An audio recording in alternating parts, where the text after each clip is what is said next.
యాదగిరిగుట్ట పాతగుట్ట లక్ష్మీ నరసింహస్వామి దగ్గరగా హనుమంతుడు ఉంటాడమ్మా. ఆ స్వామి వారికి సమర్పణ చేస్తే తొందరగా పనవుతుంది. మన తెలంగాణలో అతిపెద్ద క్షేత్రము యాదగిరిగుట్ట లక్ష్మీ నరసింహస్వామి.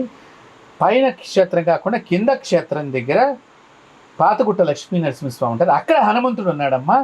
అక్కడ సమర్పణ చేస్తే ఇంకా తొందరగా పనులు అవుతాయి. కాకపోతే 41 రోజులు హనుమాన్ చాలీసా దీక్షగా చదవాలి. ఒక్కరోజు కూడా విఘ్నం కాకూడదు. అంటే దీక్ష నియమాలు అన్ని పాటించాలి. దీక్షా నియమాలన్నీ దీక్ష అంటేనే నియమం ఉన్నది. అంటే ఏంటి?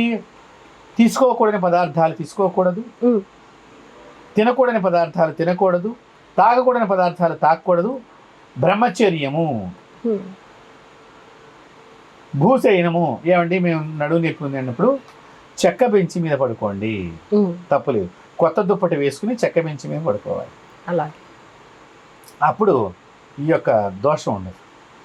పడుకున్న మంచం మీద మళ్ళీ ఇంకొకరు పడుకోకూడదు. మీరు ఒక్కళ్ళే పడుకుని ఉండాలి.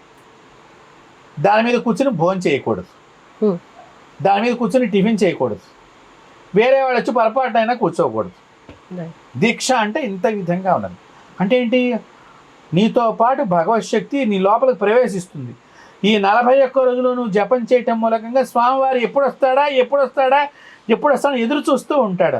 ఆ చూసే వాడి దగ్గర నువ్వు వెళ్ళాలి అంటే నీలో ఉన్న కర్మంతా వదిలించుకుని వెళ్ళంగానే నీ కోరిక నెరవేరగా.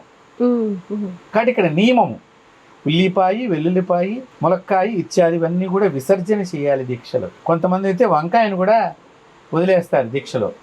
అంటే కొన్ని కోరికల్ని తమో గుణానికి సంబంధించిన కూరగాయల్లో కూడా లక్షణాలు ఉంటాయి కాబట్టి దీక్షలో ఉన్నప్పుడు కొంత ఎక్కువగా పాటిస్తే బాగుంటుంది అని చాలామంది పాటిస్తూ ఉంటారు.